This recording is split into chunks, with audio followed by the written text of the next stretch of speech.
ಸಂಘಟನೆಯವರು ವ್ಯವಸ್ಥಿತವಾಗಿ ದಲಿತ ಮುಸ್ಲಿಂ ಅನ್ನೋಂಥ ವಿಭಾಗ ಮಾಡಲಿಕ್ಕೆ ಒಂದು ರೀತಿ ಬಾಬಾ ಸಾಹೇಬ್ ಅಂಬೇಡ್ಕರ್ ಅವರ ಪವಿತ್ರವಾದಂಥ ಜನ್ಮ ಬಿಜಾಪುರ ಕಿಡಿಗೇಡಿ ಹೇಳೋದು ಮುಸ್ಲಿಂ ಕಿಡಿಗೇಡಿಗಳು ಇದನ್ನು ವ್ಯವಸ್ಥಿತವಾಗಿ ಮಾಡಿದ್ದಾರೆ.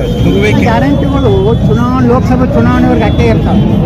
ಲೋಕಸಭಾ ಚುನಾವಣೆ ಆದ ನಂತರ ಈಗಾಗಲೇ ಒಂದು 3-4 ಶಾಸಕರು ಕಾಂಗ್ರೆಸ್ನವ್ರು ಹೇಳಿದ್ದಾರೆ, ಮಾಲಕೃಷ್ಣ ಮಾಗಡಿ ಮಾಲಕೃಷ್ಣ, ನೀವು ಒಂದು ವೇಳೆ ಕಾಂಗ್ರೆಸ್ ವೋಟ್ ಹಾಕ್ತಿದ್ರೆ ನಾವೆಲ್ಲ ಗ್ಯಾರಂಟಿ ಬಂದ್ ಮಾಡ್ತೀವಿ.